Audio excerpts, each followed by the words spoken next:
Hello friends, study with Kumar Saurabh में आपका फिर से बहुत बहुत स्वागत है। आज मैं एमसीक्यू सीरीज का सेट नंबर 9 आपके साथ डिस्कस करूंगा। 10 इम्पॉर्टेंट क्वेश्चंस जो कि काफ़ी रिलेवेंट है BPSC exam, CDPO exam, MPPSC, UPPSC and other state PSC. इसके साथ साथ एसएससी और रेलवे के कैंडिडेट भी इससे देखकर काफ़ी बेनिफिट प्राप्त कर सकते हैं। तो आइए शुरू करते हैं। इस सीरीज का फर्स्ट क्वेश्चन है, eight which place Muslim league was formed. Muslim league का गठन किस स्थान पे हुआ था? तो इसका आंसर हो जाएगा सी, ढाका। ढाका यह बांग्लादेश का कैपिटल है। बांग्लादेश का फॉर्मेशन कब हुआ था? 1971 में। आइए मुस्लिम लीग का कुछ हिस्ट्री जान लें। मुस्लिम लीग के फाउंडिंग मेंबर जो थे वो आगा खां थे। मुस्लिम लीग के फाउंडिंग मेंबर जो थे वह आगा खां थे। कौन थे फाउंडिंग मेंबर? आगा खां। ध्यान रखेंगे, काफ़ी इंपॉर्टेंट है। Aga Khan founding members Muslim league के। ठीक है, इनका गोल था to the advancement of the Muslim agenda and protection of Muslim rights in India. ध्यान देंगे, मुस्लिम लीग का फॉर्मेशन कब हुआ था? तो मुस्लिम लीग का फॉर्मेशन 1906 में हुआ था। कहाँ हुआ था? ढाका में। ठीक है, और एक चीज़ ध्यान रखेंगे कि इसका जो मीटिंग ऑर्गेनाइज हुआ था ढाका सेशन का, इसको बोला जाता है all India Mohammedan educational conference. ठीक है, यह था the founding meeting was hosted by, किसके द्वारा होस्ट किया गया था? तो नवाब ख्वाजा सलीमुल्लाह। ठीक है, और नवाब ख्वाजा सलीमुल्लाह। एक चीज़ और, इसमें नवाब वकार उल मुल्क and Nawab Mohsin ul Mulk both were jointly appointed as the secretary of Mohammedan educational conference. काफ़ी इंपॉर्टेंट है। मुस्लिम लीग का हेड क्वार्टर कहाँ था? तो मुस्लिम लीग का जो हेड क्वार्टर था वह लखनऊ में था। Head quarter of Muslim league जो था वह लखनऊ में था। कहाँ था? लखनऊ में। मुस्लिम लीग का हेड क्वार्टर लखनऊ में था। ठीक है, एक चीज़ और, आगा खां वाज इट्स फर्स्ट प्रेसिडेंट। इसके प्रथम प्रेसिडेंट कौन थे? आगा खां थे। इसके फाउंडर मेंबर्स कौन कौन थे ये भी आप याद कर लीजिएगा। सलीमुल्लाह खान, आगा खान, मोहसिन उल मुल्क। ठीक है, तो इस क्वेश्चन से आपको इतनी जानकारी मिलती है। इससे एक क्वेश्चन और एराइज होती है। क्या होती है कि मुस्लिम लीग का प्रथम अध्यक्ष कौन था? तो अभी हम आपसे जिक्र किए कि मुस्लिम लीग का प्रथम अध्यक्ष जो थे वह आगा खां थे। और एक चीज़ और जो काफ़ी पूछता है, अभी रिसेंट में यूपी के एग्ज़ाम में पूछा था कि 1907 में मुस्लिम लीग का वार्षिक अधिवेशन कहाँ हुआ था? तो यह कराची में हुआ था। एक्चुअली मुस्लिम लीग की जो स्थापना हुई थी, एस्टेब्लिशमेंट 1906 में ढाका में की गई थी, और 1907 में इसका जो एनुअल कॉन्फ्रेंस था वो कराची में, ठीक है, 1907 में, और 1908 में अमृतसर में हुआ था। काफ़ी इम्पोर्टेंट है। एक चीज़ और, 1908 में जो अखिल भारतीय मुस्लिम लीग थी, इसकी एक शाखा लंदन में खोली गई थी। ठीक है, किसकी अध्यक्षता में खोली गई थी? तो अमीर अली की अध्यक्षता में। ध्यान देंगे, किसकी अध्यक्षता में? तो अमीर अली। तो मुस्लिम लीग से इतना क्वेश्चन बनता है जो कि काफ़ी इम्पोर्टेंट है, ध्यान देंगे। ठीक है, अच्छा, एक क्वेश्चन और भी पूछता है स्टेटमेंट फॉर्म में। क्या है स्टेटमेंट फॉर्म? मुसलमान यदि खुश हैं और संतुष्ट हैं तो भारत में ब्रिटिश शक्ति का महत्तम बचाव होगा। ठीक है, फिर से सुनिए, मुसलमान यदि खुश हैं और संतुष्ट हैं तो भारत में ब्रिटिश शक्ति का महत्तम बचाव होगा। यह कौन बोला था? तो यह डब्ल्यू हंटर बोले थे। कौन बोले थे? W Hunter. काफ़ी इम्पोर्टेंट है।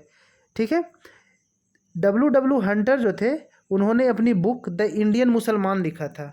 क्वेश्चन पूछ सकता है कि द इंडियन मुसलमान कौन लिखे थे? तो डब्ल्यू हंटर। हंटर, ध्यान रखें, यह बुक भी पूछता है, बीपीएससी काफ़ी बार पूछती है और अदर स्टेट पीसीएस में भी काफ़ी बार पूछी जाती है। और इसी में इन्होंने लिखा था कि मुसलमान यदि खुश और संतुष्ट हैं तो भारत में ब्रिटिश शक्ति का मैक्सिमम बचाव होगा। ठीक है, इस क्वेश्चन से आपको इतनी जानकारी मिलती है। नेक्स्ट क्वेश्चन साइंस से है। Which cell organelle is found in plant cells only. ठीक है, पादप कोशिकाओं में कौन सा सेल ऑर्गेनल पाया जाता है? ए है राइबोसोम, बी है माइटोकॉन्ड्रिया, सी है प्लास्टिड्स और डी है क्रोमोसोम्स। तो इसका आंसर क्या हो जाएगा? तो इसका आंसर हो जाएगा आपका प्लास्टिड्स। क्या हो जाएगा?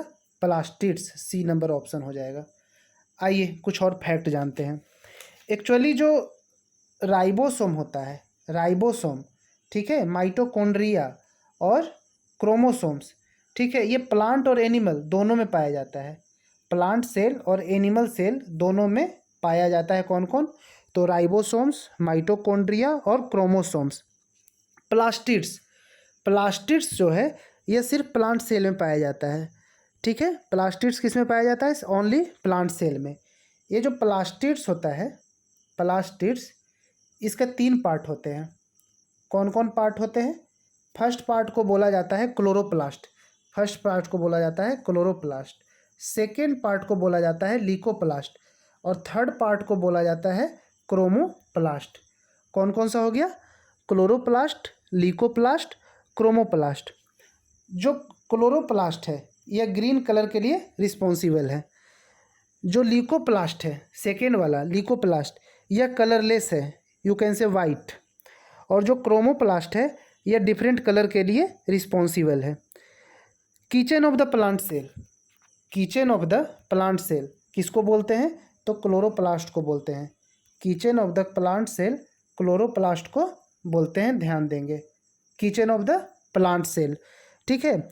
इसमें डीएनए भी पाया जाता है, इसमें डीएनए भी पाया जाता है, तो काफ़ी इम्पोर्टेंट है। क्रोमोसोम्स के बारे में आइए जानते हैं। क्रोमोसोम्स, ठीक है, क्रोमोसोम्स जो होते हैं ह्यूमन बॉडी में 46 क्रोमोसोम होते हैं। ह्यूमन्स बॉडी में 46 पेयर 23 पेयर्स क्रोमोसोम होते हैं। इसमें जो 22 पेयर है, जो 22 पेयर है ये ऑटोसोम होते हैं, जो सभी में सेम होते हैं। और ये किसके लिए उपयोगी है? इसको ऐसे समझें, ये जो ह्यूमन बॉडी में जो 46 क्रोमोसोम होते हैं, ठीक है, इसके 2 पेयर में होते हैं। एक होता है 22 पेयर, ठीक है, और एक होता है दूसरा सेक्स क्रोमोसोम, सेक्स क्रोमोसोम। तो ये जो 22 पेयर होते हैं ये सारे लोगों में मौजूद होता है। और ये जो होता है बॉडी ग्रोथ के लिए ये रिस्पॉन्सिबल है। सेक्स क्रोमोसोम जो होता है, जो सेक्स क्रोमोसोम होता है यह गर्ल्स में XX होता है, ठीक है, और जो बॉयज होते हैं इसमें XY होता है, ठीक है। और आइए बताते हैं यहाँ पे माइटोकॉन्ड्रिया। माइटोकॉन्ड्रिया को बोला जाता है power house of the cell. Power house of the cell किसे बोला जाता है? माइटोकॉन्ड्रिया को। इसके अंदर ATP, एडिनोसिन ट्राइफॉस्फेट बनते हैं, ठीक है। और ये क्या होता है? Found in all living things. ATP का क्या काम है? तो it captures chemical energy obtain from the break down of food molecules, ठीक है, and releases it to fuel to others, ठीक है, सेलुलोज प्रोसेस। अब आइए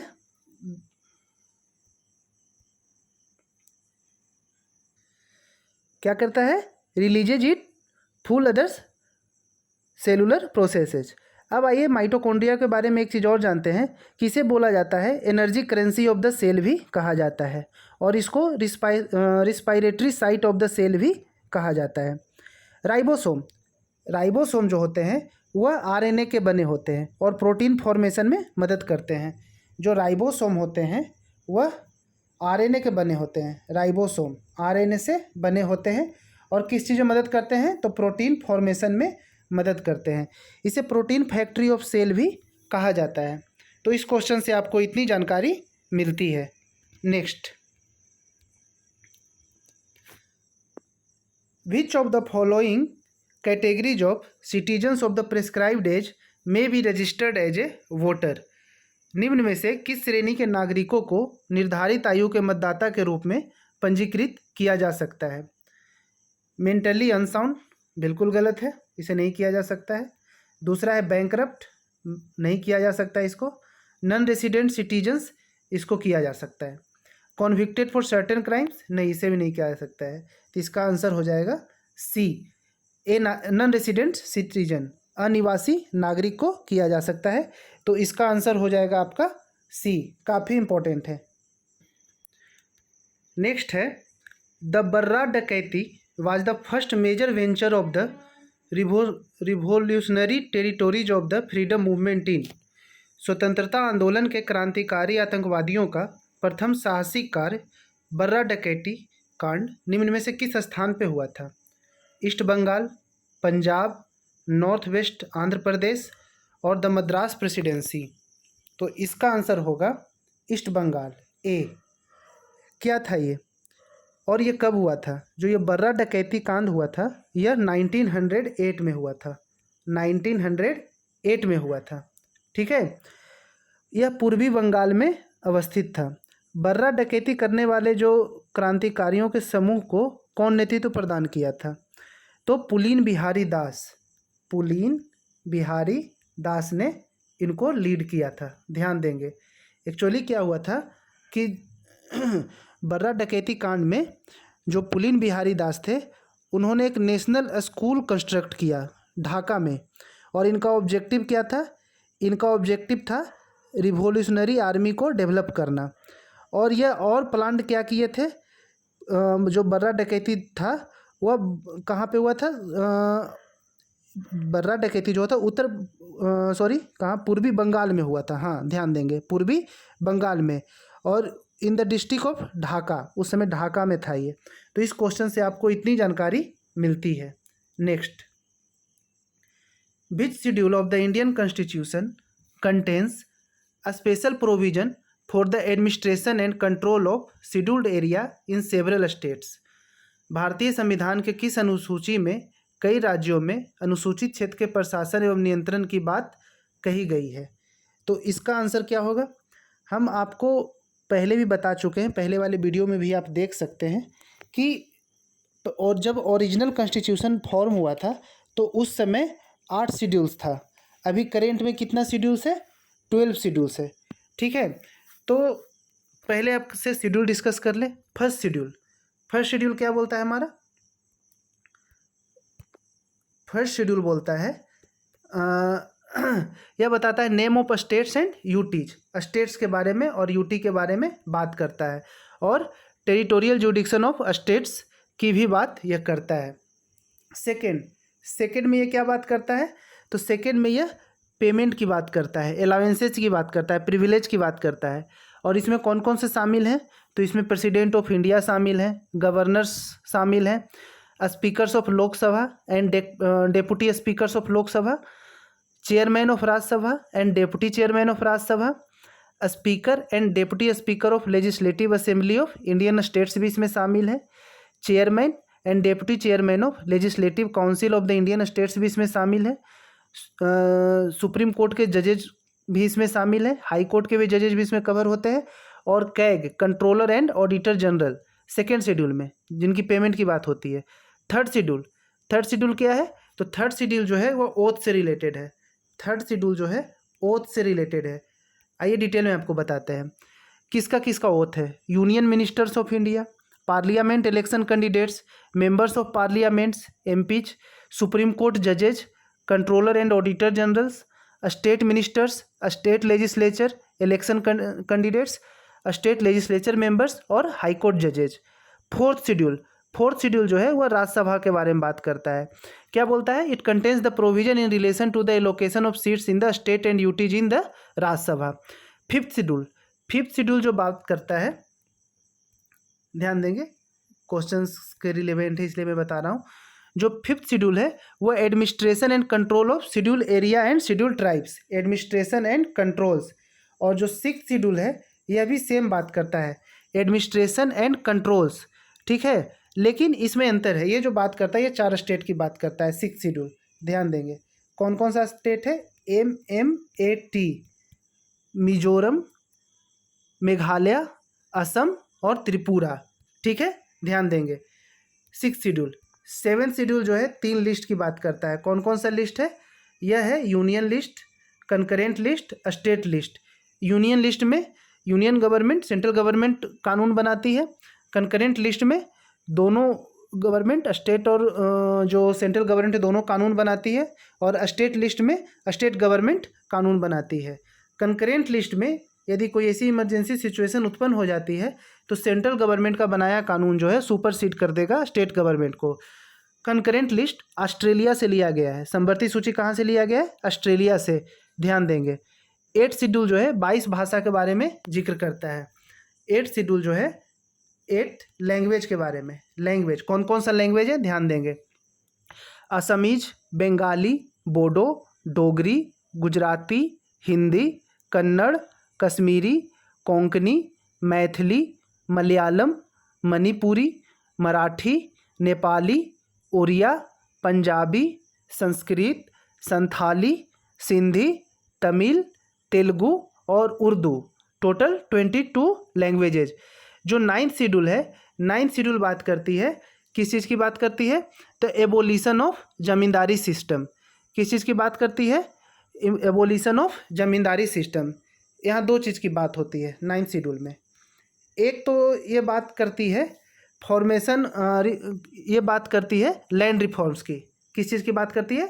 लैंड रिफॉर्म्स की। एक बात करती है एबोलिशन ऑफ जमींदारी सिस्टम। ठीक है।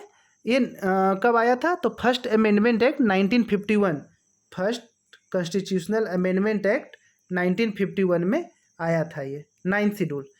10th शेड्यूल के बारे में आइए जानते हैं। 10th शेड्यूल बात करता है किस चीज़ के बारे में? तो यह बात करता है provision relating to disqualification of the members of parliament and state legislature on the ground of defection. You can say anti defection law. जो 10th शेड्यूल है एंटी डिफेक्शन लॉ, ठीक है, और इसको शामिल किया गया था 52nd कॉन्स्टिट्यूशनल अमेंडमेंट एक्ट 1985 में। इसको आप ऐसे भी ध्यान रख सकते हैं कि 52nd कॉन्स्टिट्यूशनल, यदि 5×2 करते हैं तो 10th शेड्यूल हमें प्राप्त होता है। तो 10th शेड्यूल बात करती है दल बदल कानून के बारे में। 11th शेड्यूल जो बात करती है वो पंचायत के बारे में बात करती है। 11th शेड्यूल जो बात करती है पंचायत के बारे में बात करती है। पंचायत जो है 29 मैटर्स पे लॉ बना सकती है। 29 मैटर्स पे लॉ बना सकती है। और जो ये 11th शेड्यूल था यह 73rd कॉन्स्टिट्यूशनल अमेंडमेंट एक्ट 1992 में लाया गया था और 1993 में इसे इम्प्लीमेंट किया गया था। Next 12th schedule. 12th schedule जो है यह म्यूनसिपैलिटीज़ के बारे में बात करता है। 12th शेड्यूल जो है म्यूनसिपैलिटीज़ के बारे में बात करता है और यह जो है 18th मैटर्स पे लॉ फॉर्म कर सकता है। और इसको 74th constitutional amendment act 74th constitutional amendment act 1992 में लाया गया था और 1993 में इसे इम्प्लीमेंट किया गया था। तो इस क्वेश्चन से आपको इतनी जानकारी मिलती है। Next, in the atmosphere ultraviolet rays are observed by. वायुमंडल में पराबैंगनी किरणों द्वारा अवशोषित कर लिया जाता है। क्या किया जाता है? Ozone, oxygen, nitrogen, helium. तो इसका आंसर हो जाएगा ओजोन। क्या हो जाएगा इसका आंसर? ओजोन। ध्यान देंगे। ए, ओजोन। ठीक है। ओजोन जो है स्ट्रेटोस्फेयर में होता है, समताप मंडल में। समताप मंडल जो स्ट्रेटोस्फेयर होता है, यहाँ जेट प्लेन भी उड़ते हैं। ओजोन का जो O3 कहा जाता है इसे, और यह ग्रीन हाउस गैस भी होती है। यदि अल्ट्रावायलेट रेज जो है ओजोन को क्रॉस करके आती है तो कैटरेक्ट की बीमारी आँखों में हो सकती है, अर्थात आँखें जा सकती है। स्किन कैंसर की भी पूरी पॉसिबिलिटी बनती है। ओजोन को मेजर करने के लिए जो यूनिट होती है वह डॉप्सन होती है। ओजोन को मेजर करने के लिए जो यूनिट होती है वह डॉप्सन है। ओजोन को मापने की इकाई डॉप्सन है, ध्यान देंगे। अब आइए सेकेंड ऑप्शन के बारे में बात करते हैं। इसका आंसर ए हो जाएगा। सेकेंड ऑप्शन ऑक्सीजन, किसी भी चीज़ को बर्न करने हेतु यह नेसेसरी है, इसकी उपस्थिति अनिवार्य है। नाइट्रोजन, किसी भी थिंग्स को प्रिजर्व करने के लिए, जैसे आप लेज के पैकेट, कुरकुरे के पैकेट या कोई भी पैकेज फूड देखते हैं तो वहाँ नाइट्रोजन उसमें फिल किया हुआ रहता है। हीलियम, हीलियम जो होता है लाइटेस्ट नोबल गैस होता है, lightest noble gas. Oxygen cylinder में ऑक्सीजन के साथ इसको फिल करते हैं डाइल्यूट करने के लिए। तो इस क्वेश्चन से आपको इतनी जानकारी मिलती है। Next, which of the following industries is included in the 8 core sectors. ठीक है, इंडिया में भारत के 8 चयनित आधारभूत उद्योग में निम्न में से कौन सा उद्योग शामिल है? Natural gas, fertilisers, steel, cotton. ये देखिए बीपीएससी का ऑप्शन है, इसमें मोर देन वन है और नन ऑफ द एबव है। तो ध्यान देंगे, इसमें नेचुरल गैस भी है, बिल्कुल है, ए है, बी फर्टिलाइजर्स भी है, स्टील भी है, कॉटन नहीं है। तो एक से अधिक है तो इसका आंसर हो जाएगा मोर देन वन। आइए मैं आपको बताता हूँ कि ये जो 8 कोर इंडस्ट्रीज है ये क्या है। एक्चुअली देखिए क्या होता क्या है कि ये जो कोर सेक्टर्स और फिर ये जो 8 कोर सेक्टर्स इंडस्ट्रीज है जिसको चयनित आधारभूत उद्योग भी बोला जाता है, यह इंडिया की रीढ़ है मानी जाती है, इंडियन इकोनॉमी की। और ये कौन कौन है ध्यान देंगे। पहला हो गया इलेक्ट्रिसिटी हो गया, दूसरा हो गया स्टील हो गया, तीसरा हो गया रिफाइनरी प्रोडक्ट्स हो गया, फोर्थ हो गया क्रूड ऑयल हो गया, फिफ्थ जो हो गया कोल हो गया, ठीक है, जो सिक्स्थ हो गया सीमेंट हो गया, सीमेंट, सेवेंथ जो हो गया वह नेचुरल गैस हो गया, और 8 जो हो गया वह फर्टिलाइजर्स हो गया। ध्यान देंगे कौन कौन सा बताएं आपको। Electricity, steel, refinery products, crude oil, coal, cements, natural gas, fertilisers. ठीक है, और these industries have a major impact on general economic activities and also industrial activities. ध्यान रखेंगे। और एक चीज़ और, जो ये 8 इंडस्ट्रीज है इनका कंबाइंड शेयर है 40% in the index of industrial production. ठीक है, ध्यान देंगे 40% शेयर है आईआईपी में, ठीक है, इंडेक्स ऑफ इंडस्ट्रियल प्रोडक्शन। अब एक क्वेश्चन और उठता है कि सबसे ज़्यादा शेयर किसका है इसमें, सबसे ज़्यादा शेयर किसका है इसमें।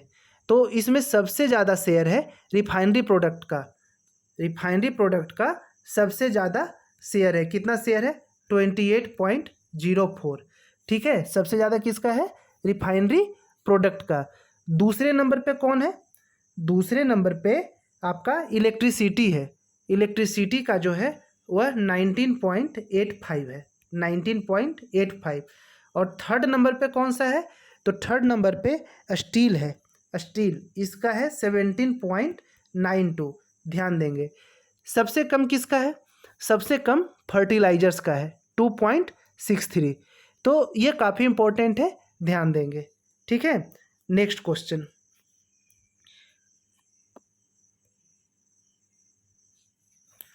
आइए कुछ और ऑप्शन को भी डिस्कस कर लेते हैं नेक्स्ट क्वेश्चन पे जंप करने से पहले।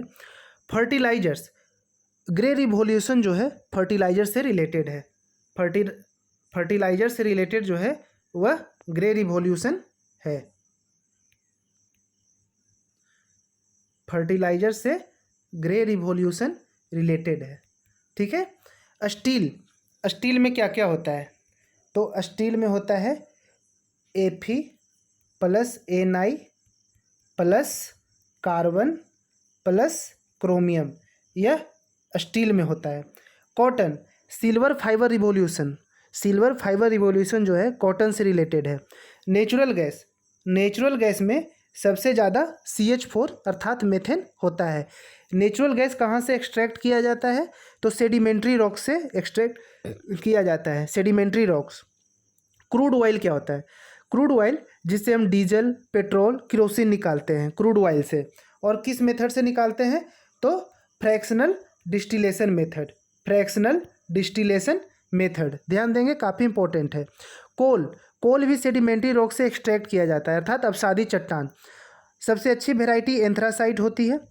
कोल जो है 4 प्रकार की है, एंथ्रासाइट, बिटुमिनस, लिग्नाइट, पीट। सबसे खराब जो होती है वह पीट होती है। ठीक है, तो इस क्वेश्चन से आपको इतनी जानकारी मिलती है। Next, prime minister Narendra Modi inaugurated the Kosi rail mega bridge in Bihar. What is the length of this bridge? प्रधानमंत्री नरेंद्र मोदी ने बिहार में कोसी नदी पर एक कोसी मेगा रेल ब्रिज का उद्घाटन किया है। इस मेगा ब्रिज की लंबाई कितनी है? तो इस मेगा ब्रिज की लंबाई जो है 1.9 किलोमीटर है, 1.9 किलोमीटर। कोसी को सोर ऑफ बिहार भी कहा जाता है, बिहार का शोक, कोसी को बिहार का शोक भी बोला जाता है। घाघरा नदी, गंडक, कोसी, ये 3 नदियाँ नेपाल से नीचे की ओर आती है। ये जैसे बिहार का जो नक्शा है तो ये तीनों नदियाँ नेपाल से नीचे की ओर इधर बहती है और इतनी फ्लो में बहती है कि वहाँ के आसपास बसे गांव में तबाही ला देती है, तबाही मचा देती है। मतलब कोसी को बोला जाता है कि यह मार्ग बदलने के लिए विख्यात है, कुख्यात बोल सकते हैं। जैसे मान लीजिए कि ये कभी इधर से घुस गई, कभी इधर से घुस गई, ये मार्ग बदल बदल के जाती है, ठीक है। तो ये काफ़ी इम्पोर्टेंट है। तो next question, which of the following statement is true in relation to the alligator. घड़ियाल के संदर्भ में निम्न में से कौन सा कथन सही है। It's natural habitat is saline water lake, ठीक है, ये गलत है क्योंकि इसका जो नेचुरल हैबिटेट है वो फ्रेश वाटर होता है, फ्रेश वाटर चंबल नदी में। तो ये फर्स्ट क्वेश्चन गलत हो गया। Statement, IUCN status of alligator is critically endangered. जो इसका आयुसेन स्टेटस है वो क्रिटिकली इंडेंजर्ड है, तो यह स्टेटमेंट सही है। तो इसका आंसर हो जाएगा सेकंड। क्या इसका आंसर हो जाएगा सेकंड। देखिए ये चर्चा में क्यों रहा, तो हाल ही में एक रिपोर्ट आई थी, उसमें कहा गया था कि जो बांध होते हैं, डैम होते हैं, तो पानी के जो असमान प्रवाह होते हैं या अवैध निर्माण से जो होते हैं वो सॉइल इरोजन काफ़ी बढ़ता है, जिससे जो ये घड़ियाल जो होते हैं, जो ये वन्यजीव अभयारण्य में होते हैं, इनमें काफ़ी गिरावट आई है। देखिए एक क्वेश्चन और, सोन घड़ियाल वन्यजीव अभयारण्य, सोन घड़ियाल वन्यजीव अभयारण्य कहाँ है, मध्य प्रदेश में है। कहाँ है, मध्य प्रदेश में है। और घड़ियाल का जो नेचुरल हैबिटेट होता है वह कहाँ है, फ्रेश वाटर, फ्रेश वाटर, ठीक है। तो यह काफ़ी इम्पोर्टेंट है, ध्यान देंगे। यह फ्रेश वाटर जो होता है नॉर्थ पार्ट ऑफ इंडिया में होता है। घड़ियाल, इसको कहीं कहीं गेवियाल्स भी बोला जाता है और यह एक एशियन क्रोकोडाइल का टाइप है, ठीक है। और इसे जो क्रोकोडाइल से कैसे डिस्टिंग्विश किया जाता है, तो due to their long thin snouts, ठीक है, विच रिसेंबल्स ए पॉट। तो यह काफ़ी इम्पोर्टेंट है। एक चीज़ और, अगर जो किसी भी नदी में, किसी भी रिवर में अगर जो घड़ियाल का पॉपुलेशन ज़्यादा है तो यह good indicator of clean river है, ठीक है। पॉपुलेशन ऑफ घड़ियाल सारे good indicator of clean river, तो ध्यान देंगे, यह काफ़ी इम्पोर्टेंट है। Next question, famous Ramappa temple is situated in which of the following state. अभी हाल फिलहाल में चर्चा में रहा था रामाप्पा मंदिर, यह किस राज्य में अवस्थित है रामाप्पा मंदिर। तो इसका आंसर हो जाएगा तेलंगाना। कहाँ अवस्थित है, तेलंगाना में।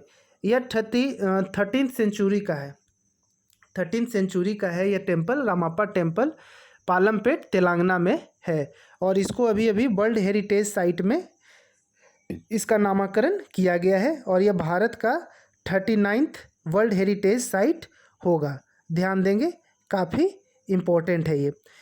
यह तेलंगाना में स्थित रामलिंगेश्वर मंदिर में है, इसलिए इसी रामलिंगेश्वर मंदिर को रामाप्पा मंदिर कहा जाता है। इसका नाम इसके मुख्य मूर्तिकार जो है रामाप्पा के नाम पे पड़ा है और ऐसा कहा जा रहा है कि शायद इंडिया में पहला ऐसा है जो टेम्पल है जिसको इसके मूर्तिकार के नाम पे इसका नाम पड़ा है। काकतीय शासक काकती गणपति देव के संरक्षण में इस मंदिर का निर्माण हुआ था और 1213 AD में 39th वर्ल्ड हेरिटेज साइट।